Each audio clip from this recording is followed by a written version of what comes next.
नमस्कार, भाग्यश्री धर्म में आप लोगों का एक बार फिर से स्वागत है। यहाँ पर हम भारतीय धर्म को, दर्शन को, मान्यताओं को, रिवाजों को, पंथों को समझने की कोशिश कर रहे हैं, उनके ऊपर बात करने की कोशिश कर रहे हैं।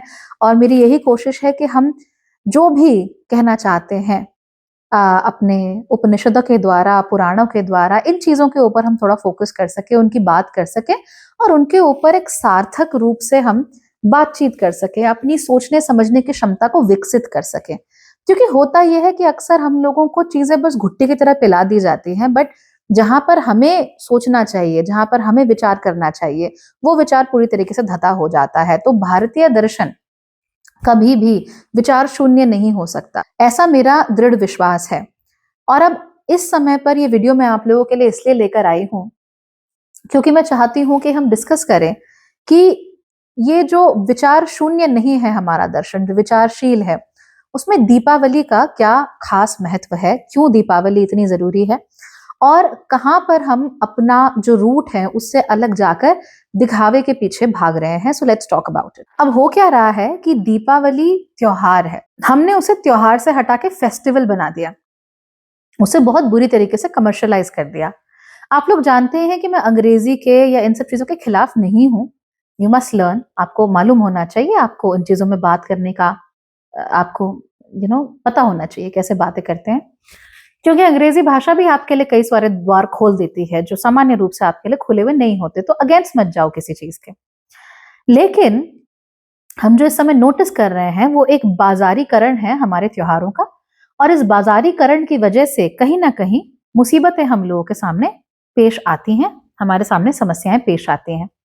तो इस बाजारीकरण जब अंधाधुंध हो जाता है तो उसकी वजह से क्या होता है, देखिए कि दिवाली से ठीक पहले दाम बढ़ाए जाते हैं अलग अलग चीजों के, और फिर 50% ऑफ, 25% ऑफ के नाम पर आप लोगों को बेवकूफ बनाया जाता है। कई बार तो ये भी होता है कि जो चीजें आप सेल में खरीदते हैं they are actually of a very lower quality because they are also available at a lower price.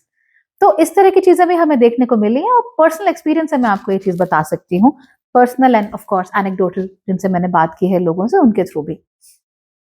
अब यहाँ पर होता क्या है कि त्योहारों का इस तरीके से जब बाजारीकरण होता है अंधाधुंध, अभी तो शायद हमने कुछ देखा भी नहीं है, अभी आगे और भी आएगा, तो इस अंधाधुंध बाजारीकरण की वजह से उसकी जो मूल आत्मा है वो मर जाती है। अब मैं लड़ियां लगाने के खिलाफ नहीं हूँ, खाने पीने के खिलाफ नहीं हूँ, जो जी में आपको सही लगता है वो आप कीजिए, जिससे भी आपको खुशी मिलती है वो जरूर कीजिए, लेकिन जो मूल है उस मूल को नहीं भुलाना। अब मूल क्या है, दीपावली पर दिए क्यों जलाते हैं? दरअसल दीपावली अक्सर शरद ऋतु में आती है, और शरद ऋतु हमारे लिए कोई बहुत अच्छी ऋतु नहीं होती। शरद ऋतु के साथ साथ ही यही चीजें आपको वसंत ऋतु में भी देखने को मिलेगी। आंखों को सुकून तो बड़ा मिलता है, तरह तरह के फूल खिलते हैं, नो डाउट, लेकिन वसंत ऋतु में भी हमारे शरीर में तरह तरह की व्याधियां उत्पन्न होती हैं, and the same goes for Sharad Ritu also. तो ये जो समय है शरद ऋतु का, शरीर में व्याधियां क्रिएट होंगी, इश्यूज क्रिएट होंगे। वात का प्रकोप तो वैसे भी बढ़ा हुआ ही रहता है इस समय पर, और उसके साथ साथ ही जहां पर भी आपका प्रॉब्लम है बॉडी में, कहीं डाइजेशन में है, पैरों में, घुटनों में, कहीं पर भी, वो इस समय पर प्रॉब्लम्स बहुत प्रोमिनेंट हमारे सामने आ जाती हैं, यानी बहुत प्रमुखता से हमारे शरीर में वो व्याधियां हाईलाइट होना शुरू हो जाती हैं, दिखने लगती हैं।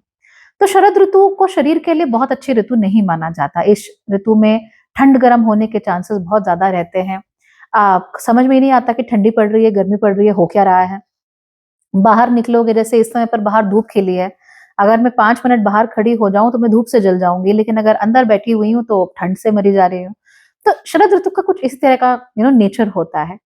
और इसी शरद ऋतु में आती है दिवाली या दीपावली।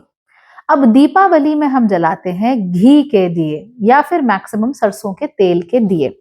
इन दियों की खास बात क्या है वो जानिए। घी जब दीपक में जलता है तो वो वातावरण को शुद्ध करता है, यानी शरद ऋतु में वो प्रकृति, वो हमारे आसपास नेचर जिसमें अशुद्धि आ जाती है, या जो हमको नुकसान करने वाली होती है, या जो हमारी व्याधियां बढ़ाने वाली होती है, उस नेचर में एक सौम्यता आती है, एक समरसता आती है, और शुद्धि होती है वातावरण की। इस शुद्धि के कारण हमारा जो शरीर है या हमारा मन विचलित होता रहता है जो शरद ऋतु में, वो उसका विचलित होना रुक जाता है। और हमको पॉजिटिव एनर्जीज मिलती हैं, हमको बेहतर महसूस होता है, we feel a lot more connected. और ये जो कनेक्शन हमको महसूस होता है वो हमारे लिए बहुत जरूरी है। अदरवाइज अगर मान लीजिए शरद ऋतु में कोई त्योहार ही नहीं है, कुछ हो ही नहीं रहा, तो हम क्या करेंगे? हमारे शरीर में व्याधियां तो हो ही रही हैं, अब इन व्याधियों के साथ साथ मन भी विचलित है, तो कुछ ना कुछ उल्टा सीधा होता ही रहेगा। कहीं झगड़ा हो गया, कहीं रोना आ गया, कहीं कुछ और कांड हो गए, तो ये चलता रहता है। प्लस इस समय अगर आप ज्योतिषीय उसके साथ नजर के साथ देखेंगे तो आप पाएंगे कि अक्सर दीपावली के आसपास सूर्य नीच के ही होते हैं, मध्य अक्टूबर से लेकर लगभग मध्य नवंबर तक, जो कि दीपावली के आसपास का समय होता है। इस समय पर सूर्य तुला राशि के थ्रू गोचर कर रहे होते हैं, और इस गोचर की वजह से, इस भ्रमण की वजह से सूर्य नीच के हो जाते हैं। इसका मतलब सूर्य में ज्यादा क्षमता नहीं होती, ताकत नहीं होती। अब जब सूर्य में क्षमता नहीं होती, ताकत नहीं होती, तो हमारी विल पावर वो कमजोर पड़ने लगती है। तो अब देखिए, एक और शरीर में समस्या आ रही है, व्याधि आ रही है, दूसरी ओर मन विचलित हो रहा है, तीसरी ओर हमारी विल पावर कमजोर पड़ रही है, और हमारी एक सेंस ऑफ आइडेंटिटी, एक सेंस ऑफ बिलोंगिंग, हम कौन हैं, हम किसके साथ जुड़े हैं, ये खत्म हो जाता है।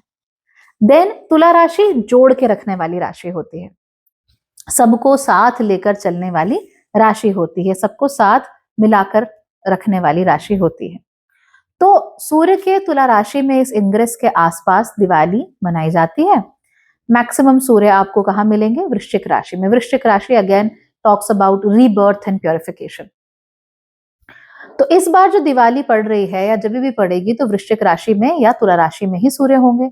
तो आप भी ये जरूर नोटिस करेंगे कि इस समय पर अपनों से मिलना, अपनों से बात करना, गिले शिकवे दूर करना, एक दूसरे को फल मिठाइयां देना, इससे दिल में एक पॉजिटिव ऊर्जा का संचार होता है।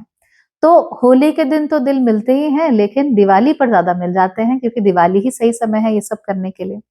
तो हम लोगों से मिलते हैं, जुड़ते हैं, कहीं भी रह रहे हो, घर वापस आते हैं, अपनों से हमारा परिचय होता है, और हमारे अंदर स्वाभाविक रूप से एक जो ईगो जग रहा होता है, वो ईगो में कमी आती है।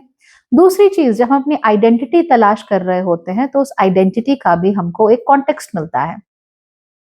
मैं खुद एक इंडिविजुअलिस्टिक व्यू पॉइंट रखती हूँ जिंदगी में। मुझे ऐसा लगता है कि इंडिविजुअल तरीके से अपने आप को ग्रो करना बहुत जरूरी है।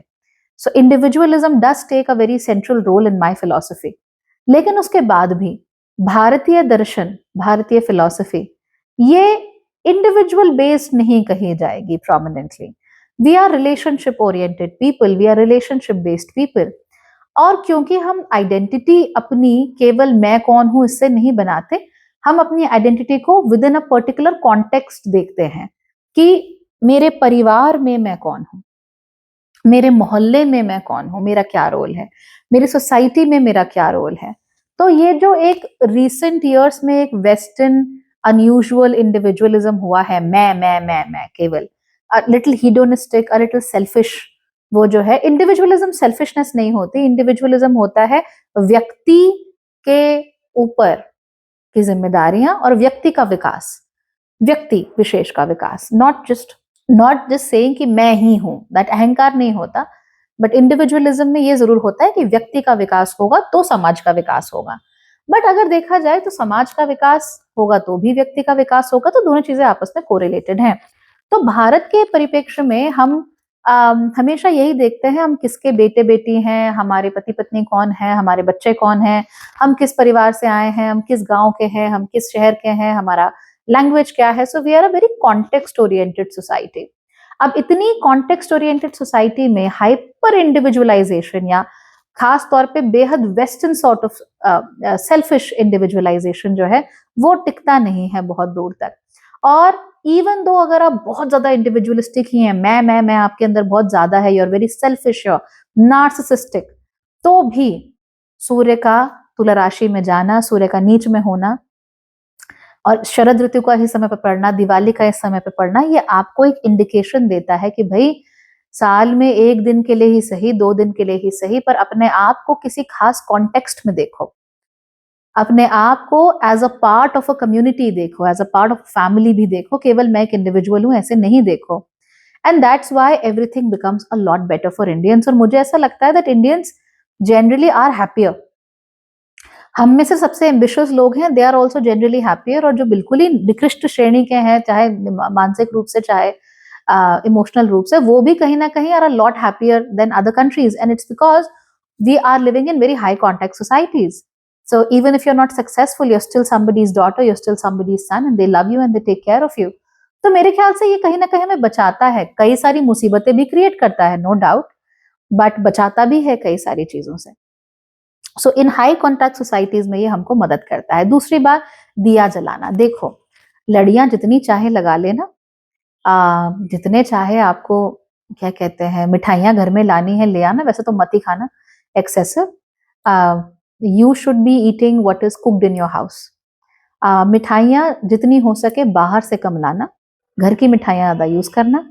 तिल के लड्डू ये जरूर इस्तेमाल करना, घर पे बना लो, धनतेरस के दिन बैठो और तिल का लड्डू जो है वो सारे के सारे घर वाले मिलके साथ में बनाओ, बहुत अच्छा रहेगा। धनतेरस के दिन ये करना, उसी दिन लेकर आओ, उसी दिन बनाओ, बहुत अच्छा है। बाहर के मिष्ठान थोड़े कम, क्योंकि you don't know about them, excessive मीठा होता है and they are not really good for you, ये भी आपको देखने को मिलेगा। फिर दूसरी चीज आप क्या करना, इस दिन दिए जरूर जलाना, जितने हो सके उतने दिए जलाना।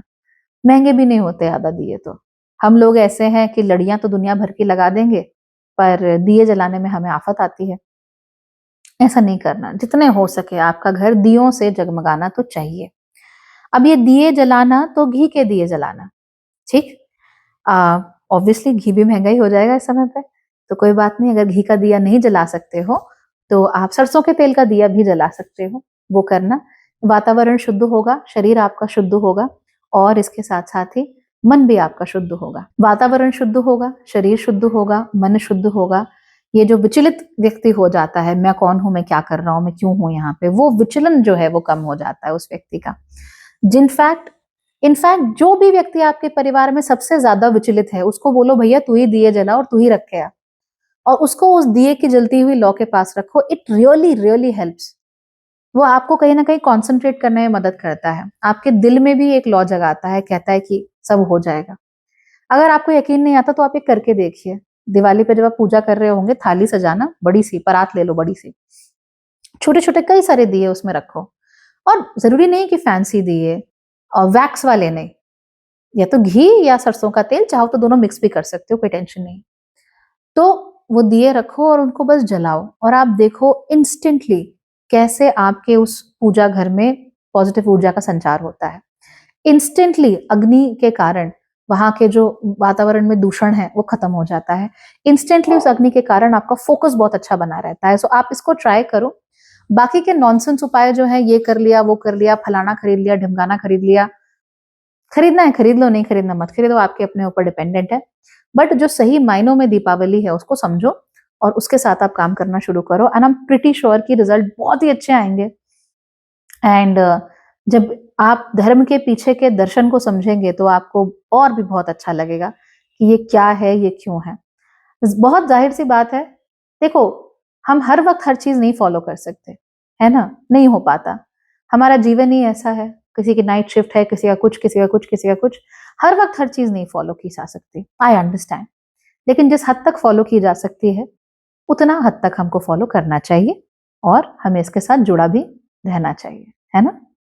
Okay then everybody, bye bye, take care, और बहुत अच्छी दिवाली मनाना। मेरी तरफ से आपको बहुत सारी शुभकामनाएं, बहुत सारा प्यार, और अगर मेरा आशीर्वाद किसी के काम आ सके तो बहुत सारी ब्लेसिंग्स आप लोगों के लिए। खुश रहना, बाय।